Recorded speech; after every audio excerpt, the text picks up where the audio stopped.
สบายดีทุกคนพบกับตุ๊ตู่ในรายการเมาส์มอยซอย9 EP ที่61แล้วจ้ากับตอนเที่ยวซี่โฮมกับตุ๊ตู่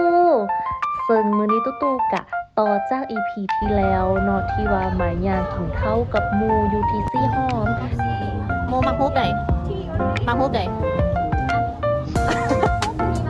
แปลก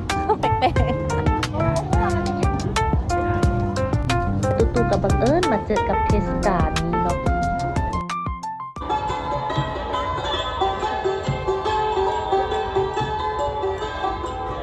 เจ้ามีวัฒนธรรมเกี่ยวกับการเล่นมาราธอนเล่นเพื่อป่านั่นเอง และตุ๊ก็เลยมาย่างลิ้นในงานซึ่งมีกิจกรรมหลากหลายและมีหลายสิ่งหลายอย่างที่ติดตาตรึงใจสวยงามให้เฮาได้เบิ่งตามวัฒนธรรมของลาวเฮาซึ่งเขาเจ้าเฮ็ดเป็นงานเกี่ยวกับ Time Machine ที่ย้อนเวลากลับไปได้ในช่วงเวลาต่างๆของเฮาบ่ว่าจะเป็น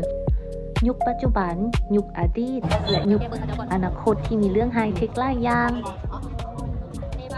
ซึ่งว่ามีแต่ความสวยงามและมีกิจกรรมต่างๆและก็ตุ๊ห้าหัวงานกีฬาแบบเตะป่านของคนสมัยตะกี้นี่เขาจะมีเดินกลมน้อยๆขนาดนี้เนาะก็ยังคิดอยู่ว่าเขาจะเตะได้จังไหนมันบ่แคบเกินไปโดแต่ก็บอกเลยว่าม่วนหลายแล้วก็รู้สึกว่ามันเสียไปกับพระเจ้าเลยเนาะเดี๋ยวตุ๊ข้อโตไปย่างลิ้นโตก่อนนะมื้อนี้ไปก่อนแล้วบ๊ายบาย